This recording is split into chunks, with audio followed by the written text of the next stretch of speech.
आप देख रहे हैं इंडिया न्यूज, आपके साथ मैं हूं रचना बंसल।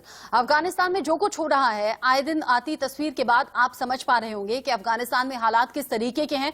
लेकिन अफगानिस्तान के लोगों की मुश्किलें एक और बात ने बढ़ा दी है, क्योंकि एक तरफ आईसिस है, एक तरफ तालिबान, और इन दोनों की लड़ाई में अफगानिस्तान के लोग पिस रहे हैं। ये कहिए कि अफगानिस्तान झेल रहा है। बड़ी खबर से कर रहे हैं शुरुआत। अफगानिस्तान में आईसिस के 3 लड़ाकों की हत्या की खबर है। तालिबान पर आईसिस लड़ाकों की हत्या का आरोप लग रहा है। कथित जिहादियों के पास हालांकि कोई हथियार नजर नहीं आ रहे हैं। जो तस्वीरें हमारे पास पहुंची हैं, एक्सक्लूसिव तस्वीरें भी हम आपको दिखाएंगे, जहां पीठ के पीछे आईसिस लड़ाकों के हाथ बंधे हुए आपको नजर आ जाएंगे, जमीन पर पड़े हुए, जहां हाथ पीठ के पीछे बंधे हुए। तालिबान ने हत्या से पहले आंखों पर बाकायदा पट्टी बांधी और फिर हत्या की है।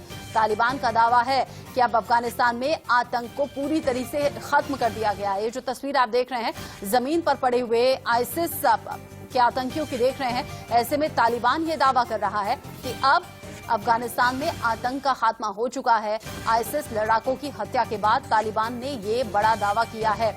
पीठ के पीछे हाथ बंधे हुए हैं। हालांकि धुंधली तस्वीरें हैं, चूंकि डेड बॉडीज हैं, इसीलिए हम आपको दिखा नहीं सकते अब। लेकिन जमीन पर पड़े हुए लड़ाकों के शव हैं, जिनके हाथ पीछे बांधे गए हैं, आंखों पर पट्टी बांधी गई है।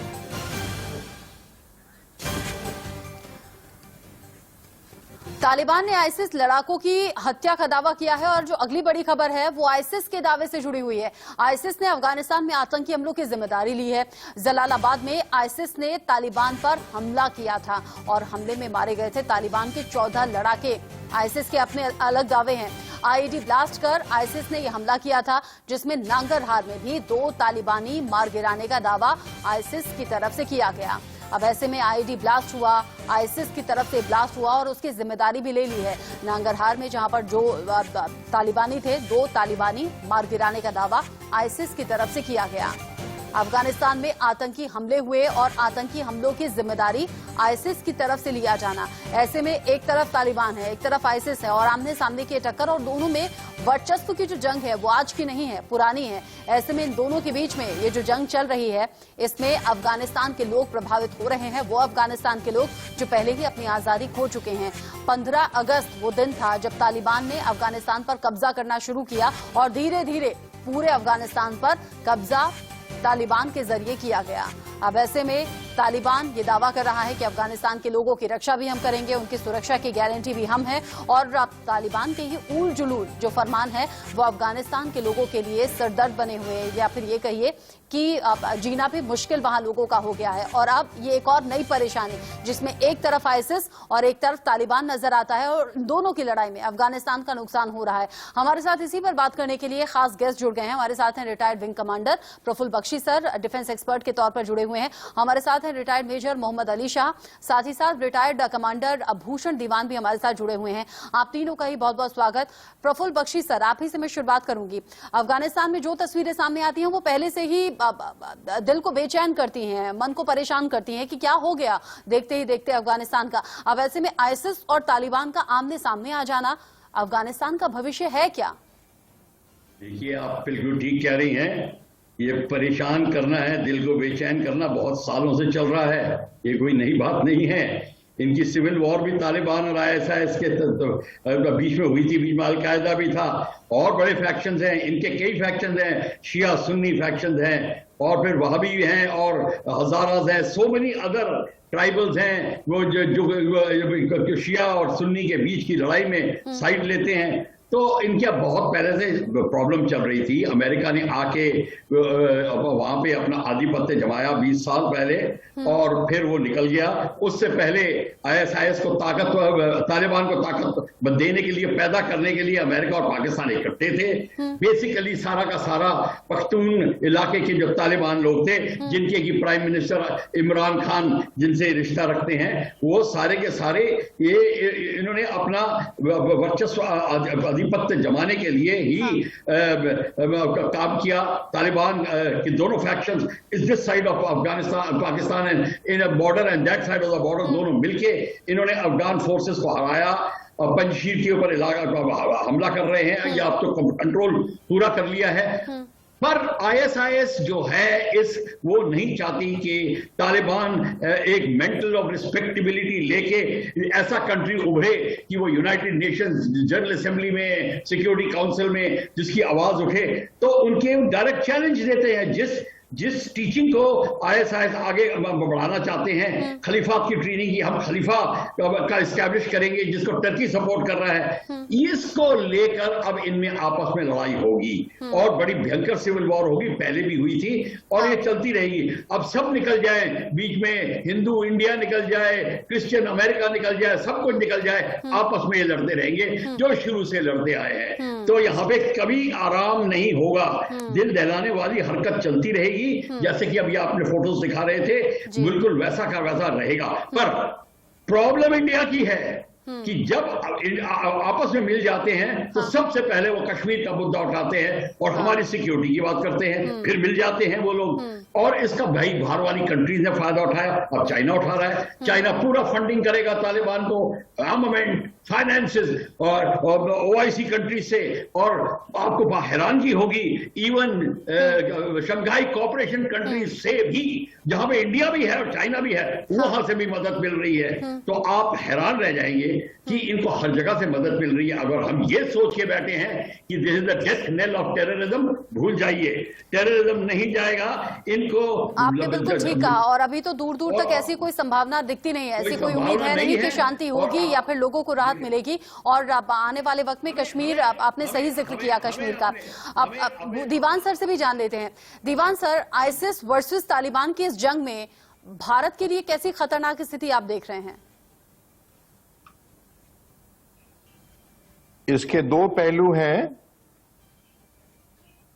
जो आईएस खुरासान प्रोविंस है, खुरासान माने राइजिंग सन, जो प्रोविंस है आईएसआईएस का पार्ट है अफगानिस्तान में, उनके मंसूबे हैं कि इंडिया तक, उज्बेकिस्तान तक, ईरान तक और अफगानिस्तान पाकिस्तान तो है ही, खाली राष्ट्रवादी है। अब बात सारी यहां आ रही है कि तालिबान ने अमेरिका से जो डील कर ली और राजगद्दी में बैठने के लिए, तो आईएसकेपी खुरासान कहता है, आईएसआईएस कहता है, हम तुम्हें मलाई नहीं खाने देंगे। क्यों? हम तो ज्यादा कट्टरवादी हैं, हम ज्यादा बड़े मुसलमान हैं। जहां तक सवाल है भारत का, मेरी समझ में तालिबान तो चाहता है स्टेबिलिटी, कि सब सेट हो जाए, शांति रहे। पर क्या है, ये जो फाइटिंग आर्म है, जैसे औरंगजेब के टाइम शिवाजी करते थे, गुरिल्ला टाइप का काम करते हैं, ज्यादा नहीं है, 2000-3000 लोग हैं। इनको इस्तेमाल करके जो भी गवर्नमेंट है, तालिबान गवर्नमेंट है, चीन से सपोर्टेड है, जो भी गवर्नमेंट बनेगी, वो इनको इस्तेमाल करके कश्मीर तक, ये लड़ाके हैं, कट्टर लड़ाके हैं, कश्मीर तक हमें दुख दे सकते हैं, तकलीफ पहुंचा सकते हैं। हाँ, इस विचार इनके बहुत ऊंचे हैं। हालांकि इनका दो ही प्रोविंस में दबदबा है अभी, एक तो कुंडार में और नंगरहार में है। पर ये सबसे इनको मजबूती कब मिली है, काबुल में जो 183 लोग मर गए हैं इनके अटैक से, तो बहुत मजबूत हो गए। और एक और छोटी सी बात बताने दे मुझे। देखिए, एक तो सऊदी अरेबिया वगैरह जो ट्रेडिशनल इस्लाम का है, उधर टर्की खड़ा होना चाह रहा है कि इस्लामिक खलीफा बने, खिलाफत मूवमेंट शुरू हो, खलीफा बन जाए। कौन? अर्डोगान। इधर ये लोग चाहते हैं कि नहीं, हम इस्लामिक स्टेट जो है, जो काला फ्लैग है, व्हाइट में लिखा है उर्दू में, हम जो है, हम एक इस्लामिक कैलिफेट बनाएंगे। ये इनका बहुत बड़ी दूरअंदाज तरीका है। तो मेरी समझ में इस आपस की लड़ाई में, ये दो बंदरों की लड़ाई में या दो बिल्लियों की लड़ाई में, रूस भी, चीन भी अपने अपने टाइम से इनको इस्तेमाल करेगा। और उज्बेकिस्तान में भी ये है, इस्लामिक मूवमेंट ऑफ उज्बेकिस्तान। तो ये, जैसे विंग कमांडर बख्शी साहब ने कहा, कि खुराफात काफी देर तक चलने वाली है। और वो तो हमने अभी देखा अफगानिस्तान में जो कुछ हुआ, चीन क्या, रशिया क्या, अब जैसे निगाहें बनी हुई थी अफगानिस्तान पर और जैसे सपोर्ट में आ गए, वो हमने देखा भी, मौका परस्ती उनकी। मेजर शाह, अफगानिस्तान, हम तो चूंकि दूर से बैठे हुए अभी सिर्फ चर्चा कर रहे हैं आने वाले हालातों पर और मौजूदा स्थिति पर। अफगानिस्तान के लोग तो बेचारे ये सोच रहे होंगे कि ज्यादा खूंखार और खतरनाक हमारे लिहाज से कौन है, आईसिस या फिर तालिबान? बिल्कुल। और देखिए, बात ऐसी है कि जितने लोगों पे तालिबान ने जुल्म किया था पहले, अभी भी कर रहे हैं, ये लोग जाहिर सी बात है सपोर्ट करेंगे आईएसआईएस खुरासान को। इसलिए नहीं कि उनको हमदर्दी है उनसे ना, इसलिए क्योंकि वो लड़े तालिबान के खिलाफ। अब दोनों के आप आखिर एनालाइज करें, दोनों आखिर उनकी आइडियोलॉजी तकरीबन एक ही तो है। दोनों एक ही कजिन्स तो हुए एक तौर से। जैसे खानदान में कभी कजिन्स के बीच में लड़ाई झगड़े हो जाते हैं, कोर्ट केस भी हो जाते हैं, प्रॉपर्टी को लेके कुछ भी को लेके, उसी तरीके से इनकी भी लड़ाई आइडियोलॉजी वही है। लेकिन जैसे कि मेरे सीनियर्स ने पहले भी ठीक कहा कि कौन कट्टरवादी है, कौन सॉफ्ट है, कौन हार्डकोर है, बस उसी के बीच में वही लड़ाई है इनकी। और ये एक अच्छे भले देश को तबाह कर देंगे, कर बैठे हैं।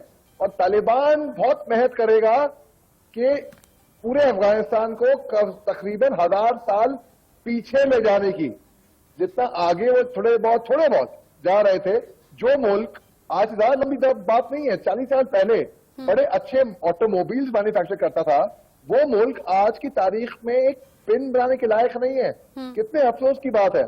अब ये आईएसआईएस खुरासान और भी नए नए फैक्शंस पैदा हो सकते हैं इसमें एक बिल्कुल सिविल वॉर वाली सिचुएशन आने वाली है अफगानिस्तान में, जो कि बिल्कुल तबाह कर देगी अफगानिस्तान को। बड़ी बदकिस्मती की बात है और बड़े दुख से मेरे को ये कहना पड़ रहा है। और जो वहां की रेजिस्टेंस फोर्स है वो बेचारे कितना लड़ेंगे वहां से।